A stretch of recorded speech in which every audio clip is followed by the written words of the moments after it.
So time for a quick comparison here between the Chuwi Aerobook, which is their flagship, a Core M3 laptop, 8GB of RAM, 256GB of SATA 3 storage that you can get with this, and it sells for about $439, $450 US, so a lot more expensive than this model here. So this has a 13.3-inch screen, and we get a 14-inch screen with slimmer bezels on the Lapbook Pro, which I just recently reviewed. It's powered, this one, by the quad-core Gemini Lake, the Sauron N4100. It has sadly only 4GB of RAM and 64GB of storage. So I'm just going to quickly go with this review, compare different things, for example, the build quality of both of them, the keyboards, the touchpad, and even audio quality, and just quickly touch on the performance so it'll make your decision a little easier. Now, when you look at them both side by side, the Chuwi Aerobook, the more expensive machine, does have a much better look to it. I prefer the darker grey they've gone with, and it does weigh about 200 grams lighter. This one is 1.27 kilos, and the Lapbook Pro weighs in at 1.47. And both of them, they are about the same thickness when you put them side by side like this, because the Lapbook Pro has higher rubber feet on the rear of it, bringing it up to about the same exact level as the Aerobook. So both of these don't have any logos on the lid of them, unlike the Lapbook SE, which has a glowing Chuwi logo. For ports, you get more on the Aerobook, the more expensive model. So my model, because it's a pre-release one here, it's actually missing a full-spec Type-C port that would be located right here. Now, the Type-C port on the Lapbook Pro, this does not support power delivery. It does not support video out either, whereas the one on the Chuwi does. So you get the mini HDMI out, which is only HDMI 1.4 spec, so not 4K at 60 Hz, but on the cheaper model, it actually supports HDMI 2.0A, so you get 4K 60 Hz with that one. And then on the right side, both of them have a 3.5mm headphone jack and a full-sized USB 3 spec port that will power external hard drives. You get an additional micro SD card reader here, which is sorely missed on the Lapbook Pro. For some reason, Chuwi cut that out. Both of these laptops also have easy access SSD hatches, so they all take SATA 3 M.2 spec drives in here. Now you can fit sizes from the 2242, 2260, and the larger 2280 goes in both of these. Now the Lapbook Pro, this one does not come with an SSD. This just comes with 64GB of eMM storage, which is around about 200 reads and writes megabytes, which is not particularly fast.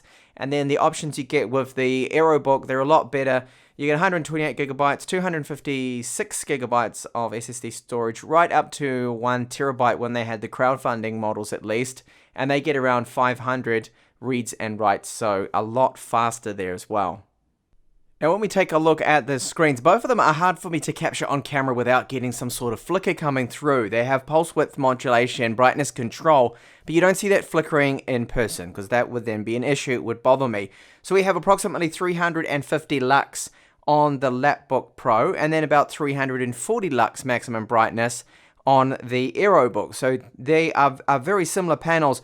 The only difference really is the fact that one is 13.3 inches on the Aerobook, the other is 14 inches with the slimmer top and bottom bezels. That is basically the difference there. They're both fully laminated with glass 1080p IPS screens and very similar color space. So the color gamut, you can expect the output from this. So we get about 78% Adobe RGB on the Lapbook Pro right here on the left. And then on the right, we get 74% Adobe RGB. NTSC and the sRGB ratings of both of them are also very, very similar. It's only just a few percent there, the difference between them. So the panels are almost the same. They are very good panels that they've used in both of these laptops. When you look at the webcams, both of them are not brilliant. They're both 720p webcams that should be outputting 30 frames per second, but it's more like 15. But the overall winner here when it comes to the webcam quality and the microphones that are on board the laptop has to be the Aerobook, which is marginally better. The webcam on the Lapbook Pro is terrible if you've seen my review of that one. Now both of these keyboards on the laptops have a very similar layout, and they're both backlit with two-stage backlighting, but you will notice here with the Lapbook Pro that you get a bit of the light coming through underneath the keys. You can see definitely the light shining through there, and if you happen to be using this in a pitch black environment, it can be a little bit blinding until your eyes adjust to it. There's also less flex on this keyboard, so pushing down here really hard, you can see that is very firm. But on my unit, there are a slight few units that have had a bit of an issue with the space key, that if you were to tap it right on the ends here, that it will not actually register every single time. There's no such issue with the Aerobook's keyboard.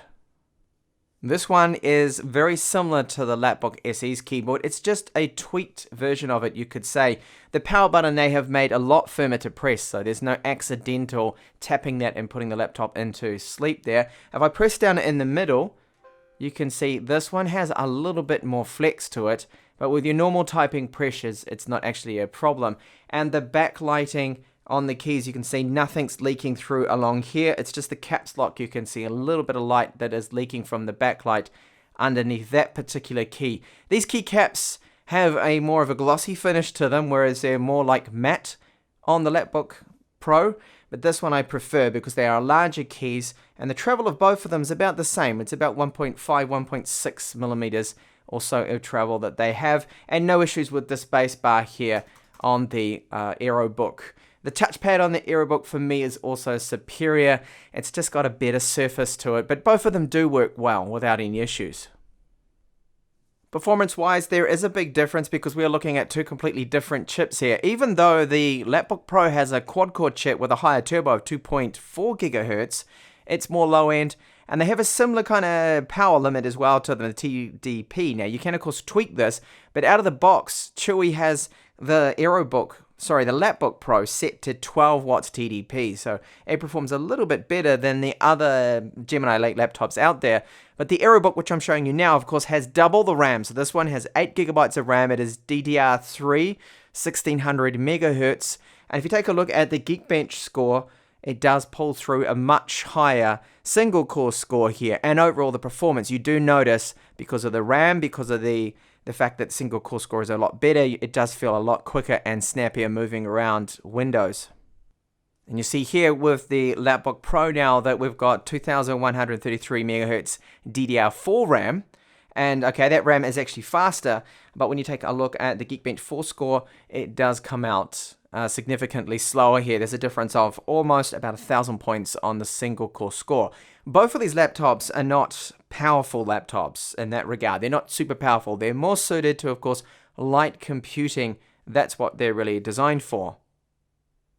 And there's also one other difference when it comes to the video performance. So playback of the newer codecs, decoding them, is actually better on the weaker machine, the Lapbook Pro, because it does support the hardware VPN and HEVC 10-bit decoding, whereas the 10-bit decoding on the Aerobook with the Core M3, the 6Y30, actually doesn't run so smooth and well. You can use other apps to help it, but it will take a lot more CPU power, and it's just not quite as smooth. It'll play back the 8-bit fine, it's just there is a difference on video playback with certain files. Battery life, there is a big difference here. So the Gemini Lake, the Sauron N4100, is very easy on the battery. So you can expect around 7 to even 8 hours of runtime on the Lapbook Pro. Whereas the more powerful Core M3, they've never been good on the battery. It's going to last for about 5, maybe even 6 hours if you lower the brightness. Both of the laptops have the exact same battery capacity, which is 38 watt hours, and both of them take just over 2.5 hours to fully charge. So to quickly recap here, you get the Aerobook, which is the, of course, more expensive system. As expected, has a lighter build, better looking, better keyboard, slightly better touchpad, and it also has a slightly better webcam. You get a full spec Type-C port on that one, an additional USB 3 port, and the micro SD card reader.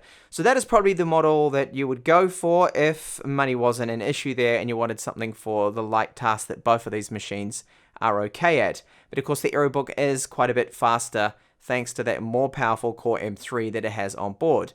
As for the Lapbook Pro, well, this one might have some keyboard issues on some models, so just bear that in mind, but it looks like it's just a first batch issue that should be corrected. The touchpad isn't quite as good as the Aerobook's. The webcam is terrible, but it does have much better battery life. You'll be able to get 2, maybe even 3 hours more runtime. So that is very important to you, then that's the one to go for. But of course the Type-C port on that one does not support power delivery, and the webcam it has is also terrible. So hopefully this video made your decision between both of these, if you are looking into them, a lot easier. And please do check the full review of both of these models to get the whole complete story there. And thank you so much for watching this comparison between the Chuwi Lapbook Pro and the more expensive Aerobook.